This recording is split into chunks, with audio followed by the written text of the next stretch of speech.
ça, au début, quand on a entendu parler du programme d'analyse de puits, ben on s'est dit c'était une bonne occasion pour avoir une analyse gratuite, dans le fond. Mais finalement, en ayant les résultats, ça nous a comme...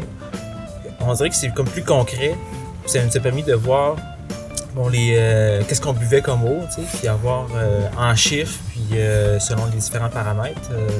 Parce que c'est quand même de l'eau qu'on boit, qu'on fait à manger, qu'on se lave. Moi, j'ai beaucoup apprécié aussi tous les documents qui ont été remis, toute l'information qui ont été remis aussi pendant la rencontre. Je trouvais que c'était vraiment intéressant. Pas juste les démarches à faire, mais aussi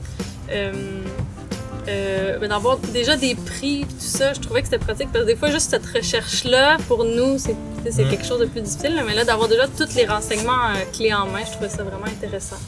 Aussi également au niveau du manganèse, avec le reportage qui est sorti récemment, ça nous a permis de se conscientiser aussi parce que le manganèse, c'est pas quelque chose qu'on regarde de facto, là. C'est plus les bactéries.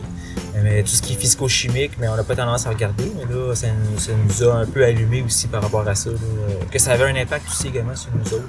Au printemps, nous avons fait analyser l'eau de notre puits de surface.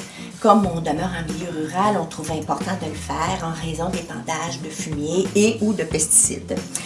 Alors, à la lecture des résultats, on a pu apporter des correctifs pour améliorer, entre autres, l'étanchéité de notre puits et la façon aussi de le nettoyer.